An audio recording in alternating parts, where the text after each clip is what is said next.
제가 지난 5월 달에 파주에 다녀온 적이 있었습니다. 그 파주에 가서요, 임진강 너머에 있는 북한 땅을 보고 왔어요. 근데 참 이 북한 땅을 바라보니까요, 이 북한에 그 산이 보이는데요, 멀리 이렇게 산이 보이는데 나무가 별로 없어요. 얼마나 그 황무함 가운데, 그 황량함 가운데 그 모습을 바라보면서 참 마음 가운데 안타까운 마음이 들었습니다. 만약에 내가 그 임진강 너머에 북한에서 태어났다면 나의 삶은 어땠을까?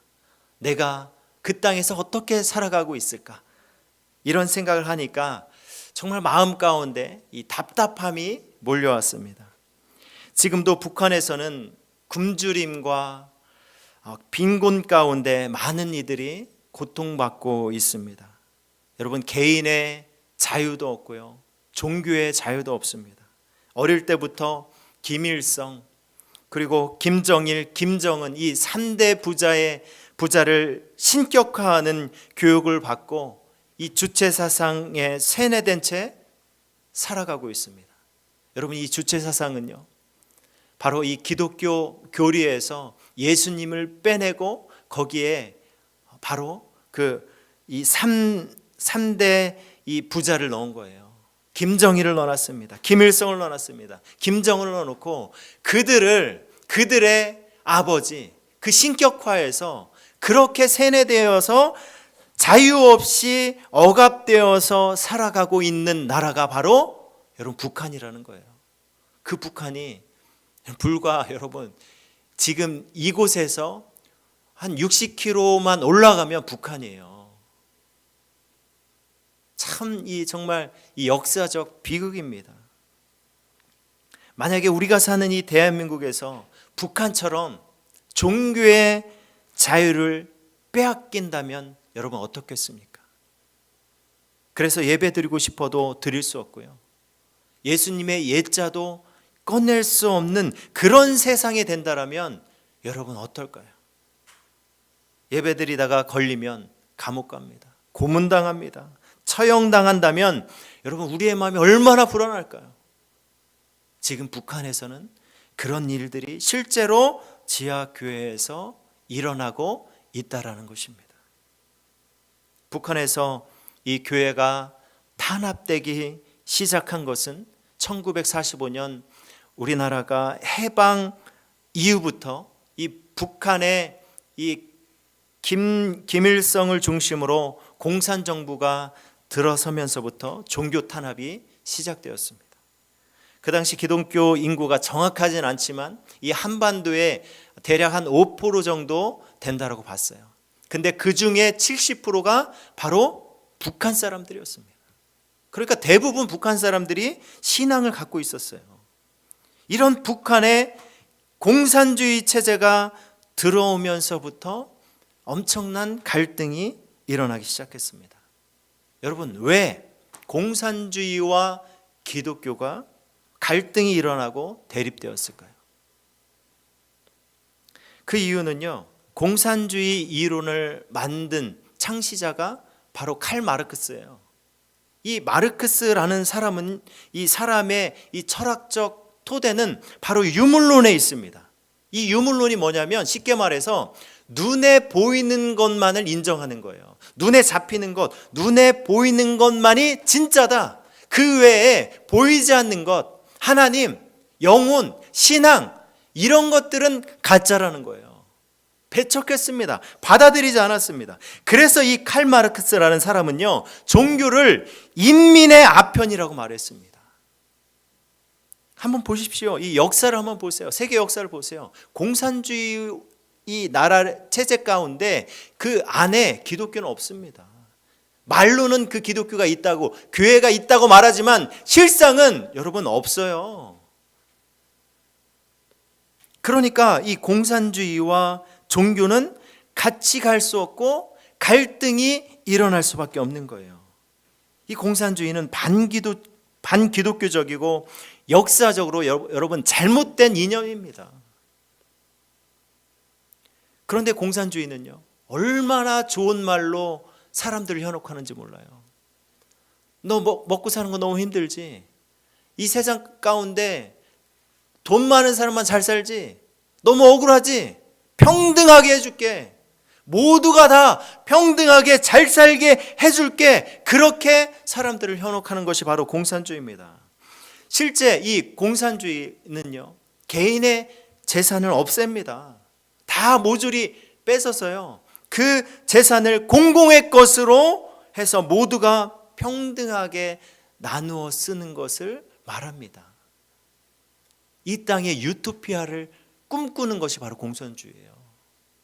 그런데 여러분, 실제로 이것이 됩니까? 안 됩니다. 안 되는 이유가 무엇입니까? 그 이유, 첫 번째 이유는요, 성경이 말하는 바로 인간이 죄인이기 때문에 안 되는 거예요. 인간의 이 죄성 때문에 우린 욕심이 있고요, 탐욕이 있습니다. 그래서 변질되고 타락하게 되어 있는 거예요. 평등하게 나눠줘야 하는데 나눠주는 사람이 권력자가 됩니다. 힘을 갖습니다. 이 힘을 가진 사람은요, 그것으로 끝나는 것이 아니라 그 안에 부패가 일어나요. 그래서 욕심이 일어나고, 그래서 그 밑에 있는 사람들을 고통받게 합니다. 소수 지도자들만이 풍요로운 삶을 살아가게 되고, 나머지 사람들은요, 극심한 빈곤 가운데, 고통 가운데 살아갑니다. 평등을 외치지만 여러분, 실제로는 소수 권력자들에게 집중되고, 대부분의 공산주의 나라는요, 독재로 변질됩니다. 이것이 공산주의의 현실이에요. 그리고 두 번째 이유는요, 사람이 다 다르다는 것입니다. 하나님이 우리를 만드셨어요. 근데 한 영혼 한 사람 한 사람들이 다 달라요. 똑같은 사람이 단 한 명도 없습니다. 생김새도 다르고, 말하는 것도 다르고, 생각도 다르고, 의견도 다르고, 먹는 취향도 다 다릅니다. 다 다른데도 불구하고 이 공산주의 체제는요, 다름을 허용하지 않는다라는 거예요. 자유와 권리를 박탈하고 로봇처럼 사람들을 모두가 다 똑같이 개인의 삶을 완전히 복종하게 만듭니다. 로봇으로 만드는 거예요. 이것이 여러분 반기독교적인 바로 이 공산주의 문제입니다. 하나님이 다 다르게 만들었는데 그 개인의 자유와 어떤 생각과 그 의견과 모든 것을 묵살하고 오로지 그 독재자 한 사람의 말에 움직이게끔 만드는 것입니다. 그렇기 때문에 여러분, 이 공산주의는요, 망할 수밖에 없는 거예요. 우리는 이 세계 역사를 통해서 공산주의 체제가 실패했음을 자명하게 알 수 있습니다. 이 반기독교 이념인 이 공산주의 체제가 북한 땅에 시작되면서 이 기독교는 강하게 여러분 핍박을 받습니다. 그 당시에 북한에서요, 기독교인들은 반공 세력으로 낙인 찍혔고, 토지 개혁을 단행하면서 교회 소유의 그 땅과 모든 그 자산을 몰수당합니다. 그리고 예배에 참여하는 사람들 제한시키고 계속적으로 그렇게 교회를 탄압합니다. 이런 가운데 많은 믿음의 사람들이 순교당했어요. 그리고 6.25 전쟁 이후에는요, 북한의 교회들은 여러분 암흑기 시대를 시작하게 됩니다. 신앙을 지키기 위해서 지하에 들어갔고, 이 지하교회를 통해서 신앙생활을 계속해서 유지했습니다. 그런데 여러분, 지금 소식을 들어보니까요, 이 북한의 지하교회도 거의 없어졌대요. 이렇게 복음의 불씨가 이 한반도에서 꺼지는 것처럼 보였습니다. 그 북한 땅에 그 복음의 불씨가 사라지는 것처럼 그렇게 보였는데요, 하나님께서 하나님의 놀라운 섭리와 은혜로 말미암아 그 복음의 불씨가 여러분 이 남한 땅으로 옮겨졌다라는 것입니다. 교회사를 가르치는 그 이상교 교수님이라는 분이 있어요. 참 유명한 분입니다. 근데 이분이 말씀하시기를요, 1945년 해방 이후부터 1953년까지 북한에 있던 기독교인의 약 절반 정도가 되는 성도들이 남한으로 이동했다고 합니다. 이들을 통해 남한의 복음이 확산되기 시작했고 남한 교회들이 여러분 폭발적으로 성장하기 시작했어요. 여러분 이것이 하나님의 섭리입니다. 복음의 그 씨앗이 그 복음의 불길을 하나님께서 북한에서 남한으로 옮기셨다라는 거예요. 기독교 신자가 그 당시에 1955년에 여러분 60만 명이었다라고 합니다. 그런데 50년대 말에 100만 명으로 늘어났어요. 성도들은 이 북한에서 넘어온 성도들은요, 폐허가 된 이 나라에 구제 사역을 했습니다. 하나님의 사랑을 전하는 데 노력했어요. 또한 이 북한에서 내려왔던 그 기독교 지도자들이 많이 있었는데요, 그 지도자들이 정말 많은 일들을 했습니다. 신학교를 세웠고 또 이 대한민국에 무너진 학교들을 다시 재건했습니다. 그리고 그곳에 미션 스쿨을 설립했습니다. 그리고 많은 교회들을 개척해 나갔습니다. 이 기독교인들은 해방 후부터 50년대까지 한국 사회 모든 영역에 엄청난 역할들을 감당했어요. 이것이 여러분 역사의 현실입니다. 대한민국의 기틀을 만드는데 지대한 영향력을 끼쳤습니다. 이 기틀 아래 복음은 점점 더 확산되었고 이 지금의 대한민국이 있을 수 있는 것입니다. 지금의 한국교회가 있는 거예요. 한국교회 한번 보십시오. 전 세계에 선교사를 파송하는 교회가 되었습니다. 얼마나 큰 은혜입니까? 이 모든 것이 하나님의 놀라운 섭리이자 전적인 은혜입니다. 그리고 그 속에 믿음의 선배들이 선한 싸움을 싸우며 오직 주님을 믿는 믿음의 길을 걸어왔습니다. 이것이 대한민국의 역사예요. 오늘 본문에 나오는 바울이 이렇게 말합니다. 오늘 본문 7절 말씀 볼까요? 나는 선한 싸움을 싸우고 나의 달려갈 길을 마치고 믿음을 지켰으니, 나의 달려갈 길을 마치고 믿음을 지켰다라고 고백합니다. 선한 싸움을 끝까지 싸웠어요. 이 고백이 바로 우리 믿음의 선배들의 고백이었고 삶이었습니다. 여러분 이런 말이 있어요. 역사를 잊은 민족에게는 미래는 없다. 참 안타까운 것은요, 점점 사람들은 이 신앙의 의미와 역사를 잊어버리고 있다는 것입니다. 한번 이 시대를 바라보십시오. 이념의 그 대립 가운데 있어요. 정치는 여러분 너무나도 불안합니다. 경제는 계속해서 어려워지고 있어요. 국민들은 좌우로 나뉘어져 있습니다. 세대 간의 갈등 가운데 있습니다. 자살률은요 세계 1위입니다.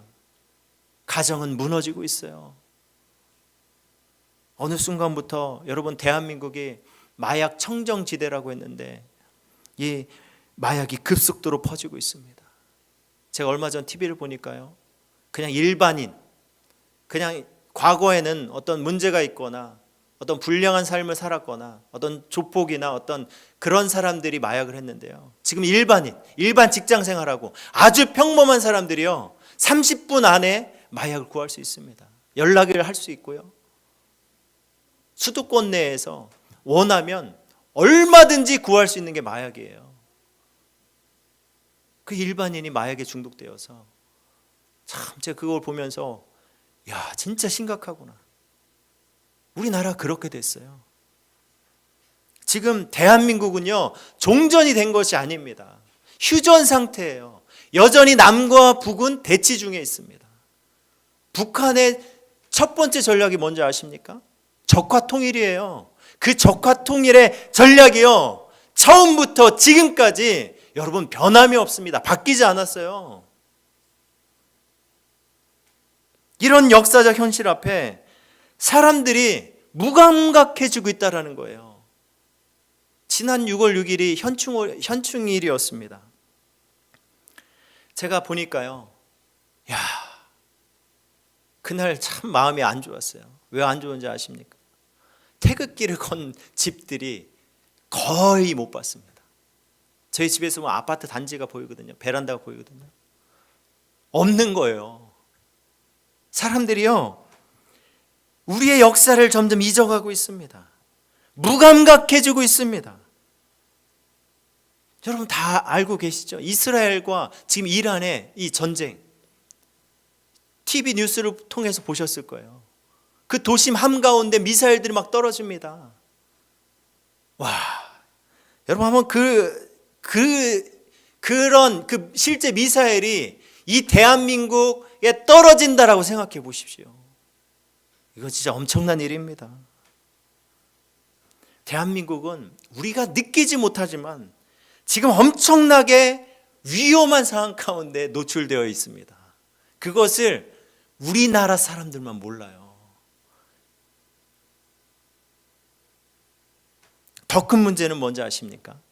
더 큰 문제는 기독교인들이 세상과 타협하고 교회가 어떻게 되든 나라가 어떻게 되든 전혀 생각하지 않고 분별하지 못한다라는 것입니다. 이것이 가장 가슴 아픈 일이에요. 나라? 무슨 상관이 있어. 그냥 나만 잘 살면 돼. 내 믿음만 잘 지키면 돼. 이렇게 분별하지 못하고 살아가고 있다는 거예요. 하나님이 대한민국에 복음의 씨앗을 주시고 이 땅에서 열매 맺게 하신 특별한 뜻이 있습니다. 하나님은 우리가 이 땅에서 복음의 싸움을 싸우며 믿음의 싸움을 싸우며 대한민국을 복음으로 세워나가길 원하십니다. 이 나라를 복음화시키고요, 이 지금 북한의 수많은 인민들이, 우리의 동포들이 죽어가고 있습니다. 신앙의 자유가 없이 그렇게 지하교회에서 기도하고 있는 그들을 향해서 우리가 함께 기도하고 동방의 예루살렘이라 불렸던 이 북한 땅의 회복을 위해서 하나님은 우리가 세워지길 원하십니다. 이 일을 위해 북한에 여러분 들어가라는 말이 아니에요. 중국으로 선교사 가서 북한 땅에 들어가는 말이 결코 아닙니다. 각자가 믿음의 선한 싸움을 싸워야 하는 것입니다. 학생은 학생으로서 학생의 자리에서 선한 싸움을 해야 되는 것이고, 직장인이라면 직장의 자리에서 여러분 믿음의 선한 싸움을 해야 되는 것입니다. 교회의 성도로서, 나라의 국민으로서 자신에게 맡겨진 책임을 다하면서 신앙을 지키고 복음을 위해서 살아가야 하는 것입니다. 여러분 그러기 위해서는요, 내가 어떤 존재인지 깨달아야 합니다. 그리고 분명한 목표의식을 가져야 합니다. 우리는 하나님 나라의 시민이에요. 백성입니다. 그리스도인입니다. 그리스도인이 바라봐야 할 약속이 무엇입니까? 오늘 보면 8절 말씀 볼까요? 이제 후로는 나를 위하여 의의 면류관이 예비되었으므로 주 곧 의로우신 재판장이 그날에 내게 주실 것이며 내게만 아니라 주의 나타내심을 사모하는 모든 자에게 도니라. 아멘. 여러분 우리에게 주님은 의의 면류관을 주시겠다라고 약속하셨습니다. 우리가 하는 믿음의 경주의 결말은 승리의 면류관입니다. 주님께서 주실 영원한 생명과 상급이 있다라는 거예요. 주님이 주신 이 약속의 말씀을 붙잡고 우리는 선한 싸움을 싸워 나아가야 하는 것입니다. 믿음의 선한 싸움을 하는 이들이 점점 줄어드는 이 시대에 우리를 불러주신 이유가 무엇입니까? 교회를 위해서, 나라를 위해서 지금도 눈물 흘리며 자유를 갈망하는 북한 주민들을 위해서 기도하고 각자의 길에서 여러분 믿음의 길을 가야 하는 것입니다. 근데 중요한 것은요, 이 믿음의 싸움은요, 나의 힘으로 하는 것이 아니에요. 나의 능력으로 하는 것이 아닙니다. 지금까지 나를 인도하셨고 대한민국을 인도하시고 이끌어주신 주님을 의지하고 주님께서 이루실 일들을 기대하면서 주님과 동행함으로 이 싸움을 해나가는 것입니다. 히브리서 12장 2절 말씀 볼까요? 믿음의 주요 또 온전하게 하시는 이인 예수를 바라보자. 예수 그리스도를 우리가 바라봐야 합니다. 예수 그리스도를 놓치는 순간요, 우리는 이 믿음의 싸움을 승리할 수 없는 거예요.